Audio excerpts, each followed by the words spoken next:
बाहर बहनों, आप सब कैसे हो? आपके लिए एक शुभ संदेश लेकर आई हूँ। वो है परमेश्वर के पास लौट कर आओ। जैसा कि हम जानते हैं कि गाय को हरा घास बहुत अच्छा लगता है। गाय घास खाते खाते और हरा घास के तलाश में गाय के झुंड से अलग हो गया, दूर हो गया और भटक गया। उसे खुद पता नहीं चलता। फिर चरवा आकर गाय को ढूंढकर अपने साथ ले जाने आता है। इसीलिए परमेश्वर का वचन कहता है, हम सब भेड़े हैं, क्योंकि दुनियादारी में कब खो जाए खुद को पता नहीं चलता। ये तो सबके साथ होता है कि परमेश्वर का प्रार्थना का उत्तर हमें मिलता है और हमारे जीवन में सब कुछ अच्छा चलने लगता है और परमेश्वर लगातार हमें आशीष देना चाहता है। तो आशीष को देखकर हम भटक जाते हैं और धीरे धीरे परमेश्वर से दूर होने लगते हैं, जिसका फायदा शैतान उठाने लगता है। पहला पत्रस 5:8 वचन को देखते हैं। सचेत रहो और जागते रहो, क्योंकि तुम्हारा विरोधी शैतान गरजने वाले सिंह के समान इस खोज में रहता है कि किसको फाड़ खाए। सतर्क रहो। शैतान सिंह की तरह चीर फाड़ खाने मुंह खोलकर राह देखता है। इसीलिए भाई और बहनों, हम परमेश्वर के पास लौट कर जाना है, परमेश्वर से जुड़े रहना है, परमेश्वर में लगातार बने रहना बहुत जरूरी है। उदाहरण, बर्फ के पहाड़ियों में भेड़ियों का शिकार कुछ इस प्रकार किया जाता है। शिकारी एक तेज धार चाकू पे किसी प्राणी का खून लगाकर बर्फ से लिपटते हैं। फिर खून सूंघते सूंघते भेड़िया आता है, तो वो बर्फ से लिपटे हुए खून से भरा हुआ चाकू को छाटने लगता है। धीरे धीरे खून और बर्फ छाटा जाता है। तेज चाकू से उसका जबान काटने लगता है। खुद को पता नहीं चलता है उसका ही खून है।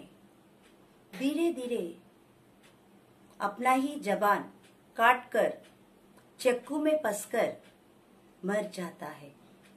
इसी तरह शैतान हमें फंसाता है। दुनियादारी में उलझकर जब हम परमेश्वर से दूर होने लगते हैं, तब अपने छाल में फंसकर हमें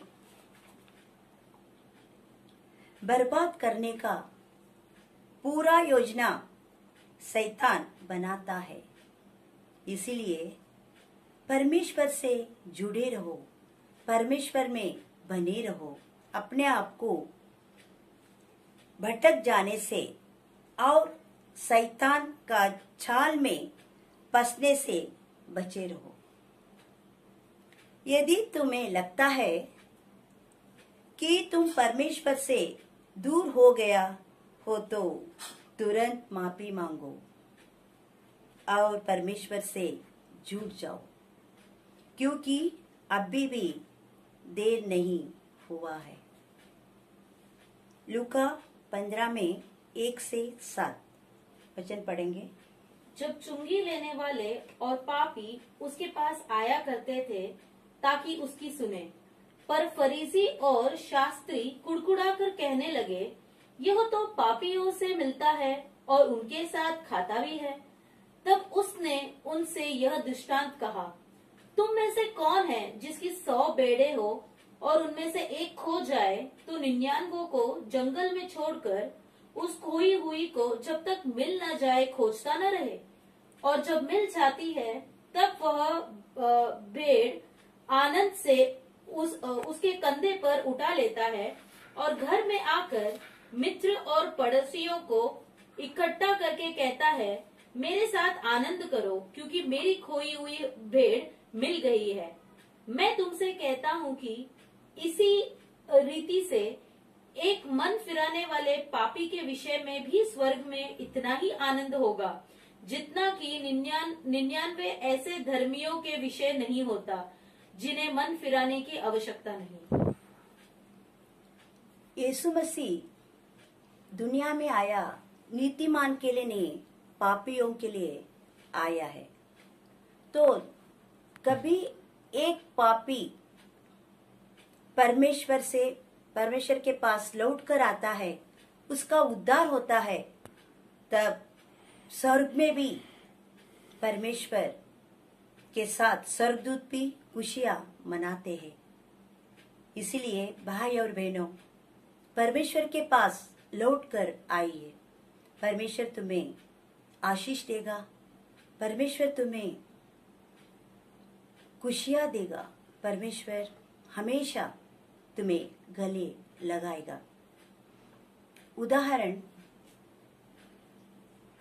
माँ और बेटी से किसी कारण से बेटी माँ से दूर चला जाती है, तब माँ ऐसा सोचती है कि कभी मेरी बेटी मेरे पास आएगी, उसको जो पसंद वो मैं दूं, खिलाओ, सब कुछ दिलाओ। वो राह देखती रहती है। जैसा ही एक दिन बेटी वापस लौटकर माँ के पास आती है, तब माँ उसे गले लगाती है, जो जो उसको चाहिए सब कुछ उसे दिया जाती है।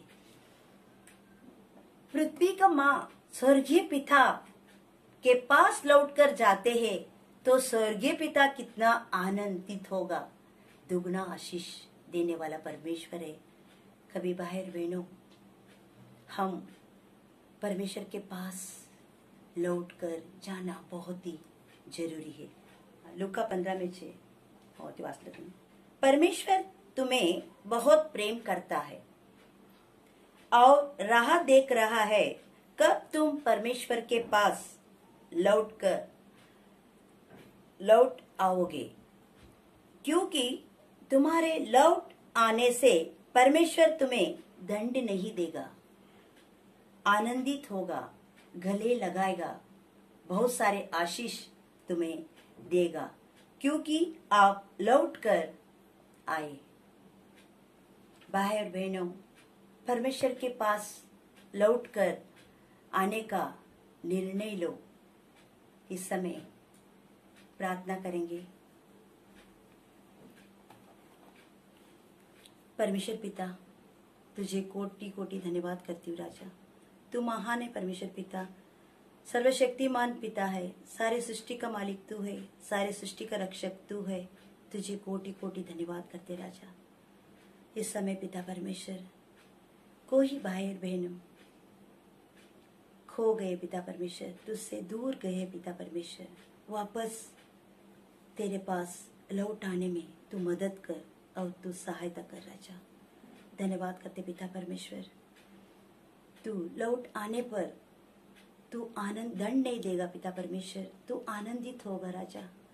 तू गले लगाता है पिता परमेश्वर, बहुत सारा आशीष तू देता पिता परमेश्वर। इस समय प्रभु जी, भटके हुए लोग को तेरे पास आते हुए उनका जीवन में तू भरपूरी आशीष देता है राजा। धन्यवाद करते राजा।